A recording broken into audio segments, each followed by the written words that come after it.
Brought to you by TechnoSpark 20 series smartphones.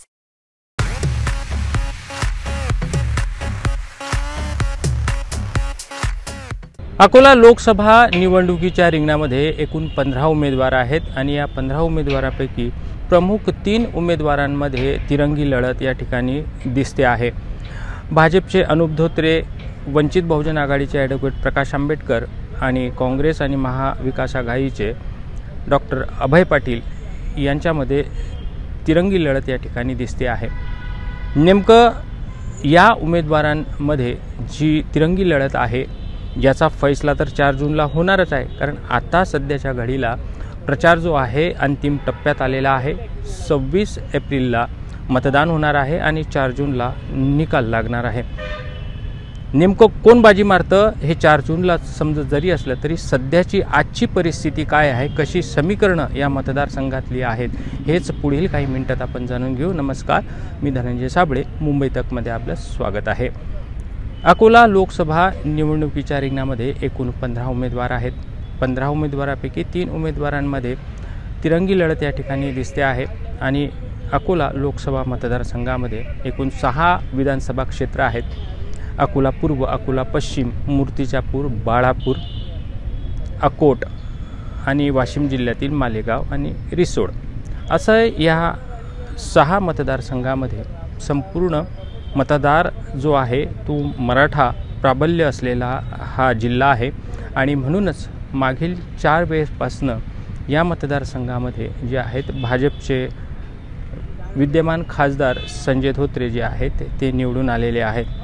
आणि मागच्या वेळेसच्या निवडणुकीचा जर विचार केला तर या ठिकाणी भाजपचे जे संजय धोत्रे होते यांना जवळपास 2.25 लाखाच्या जवळपास मताधिक्याने ते निवडून आलेले आहेत। म्हणजे उर्वरित जे काँग्रेसचे आणि वंचित जे उमेदवार होते यांच्या दोघांच्याही मिळालेल्या मतदारांमध्ये यांचं मताधिक्य सर्वात जास्त होतं। आणि यावेळेसचा जर विचार केला तर यावेळेस लोकसभेच्या या निवडणूक रिंगणामध्ये 2 मराठा उमेदवार आहेत। मागच्या वेळेस प्रकाश आंबेडकर होते, एकीकडे अल्पसंख्याकचा उमेदवार म्हणून काँग्रेसचा उमेदवार होता आणि तिसरीकडे मराठा उमेदवार म्हणून होता।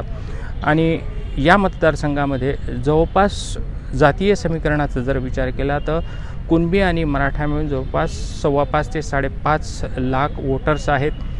त्यानंतर मुस्लिम जे आहेत ते 2.25 ते 2.5 लाखाच्या जवळपास आहेत। तर दलित मतं जी आहेत, बौद्ध मतं जी आहेत ते जवळपास 2.5 लाखाच्या जवळपास असल्यामुळे बाकी उर्वरित जे मतदार आहेत हिंदी भाषिक आहेत, दलित हिंदू आहेत, माळी आहेत आणि 12 बलुतेदार जे मतदार आहेत ओबीसी आहेत आणि या सर्वांना घेऊन जवळपास 18 लाख जे आहेत मतदार या मतदारसंघामध्ये आहेत। आणि त्यामध्ये सर्वाधिक मतदार जो आहे तो मराठा असल्यामुळे या ठिकाणी मराठ्याचं प्रतिनिधित्व करणारा हा जिल्हा मानला जातो। यावेळेसचा जर विचार केला तर यावेळेस निवडणुकीच्या रिंगणामध्ये 2 मराठा उमेदवार आहेत। संजय धोत्रे यांचे पुत्र जे आहेत, मुलगा जो आहे अनुप धोत्रे हे मराठा आहेत, ते भाजपकडून निवडणूक रिंगणामध्ये आहेत। तर दुसरीकडे काँग्रेस आणि महाविकास आघाडीचे जे उमेदवार आहेत डॉक्टर अभय पाटील हे सुद्धा मराठा आहेत। या ठिकाणी ज्या पद्धतीनं या लोकसभा मतदारसंघाचं सध्याचं समीकरण जर मानलं गेलं तर मराठा वोटर जो आहे हा मराठा वोटर्स या ठिकाणी निर्णायक राहील, कारण या ठिकाणी मराठा वोटर्सला जो आहे तो दोन्ही या ठिकाणी त्या ठिकाणी पर्याय या ठिकाणी दिसते आहेत।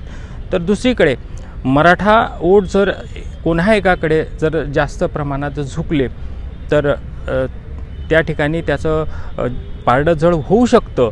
पण नेमकं या ठिकाणी जर मराठा वोटर्स जे आहेत ते दोन्ही उमेदवारांना जर समांतर या ठिकाणी झाले आणि त्या ठिकाणी जर इतर जे मतदान आहे किंवा इतर मतदारांनी जर मतदान केलं तर या ठिकाणी तिसऱ्या उमेदवाराचा सुद्धा फायदा होऊ शकतो असं समीकरण या ठिकाणी होऊ शकतं। एकंदरीतच सध्याच्या घडीला हा जो अकोला लोकसभा मतदारसंघ जो आहे हा भाजपचा आणि वंचित या दोघांचा गड मानला जात असला तरी या ठिकाणी तिरंगी लढत या ठिकाणी सरळ दिसते आहे शेवटच्या घटकेला, कारण आता प्रचाराचा शेवटची घटका आलेली आहे।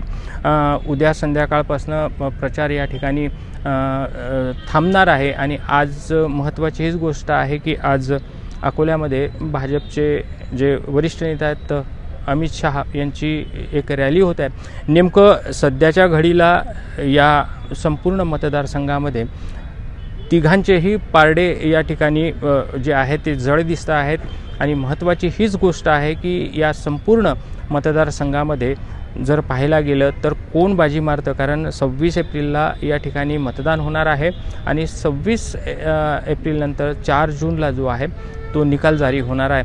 नेमकं त्यात कोण बाजी मारतं हे 4 जूनलाच या ठिकाणी समजेल। पण सध्याच्या घडीला जे आहे समीकरणाच्या दृष्टिकोनातून जर पाहायला गेलं तर या ठिकाणी मराठा वोटर हा निर्णायक या ठिकाणी आहे, तो कोणाकडे अधिक झुकतो हेच पाहण्याचं औत्सुक्य या ठिकाणी दिसून येतं। हा व्हिडिओ आपल्याला कसा वाटला ते आम्हाला कमेंट बॉक्सवर सांगाल। नमस्कार।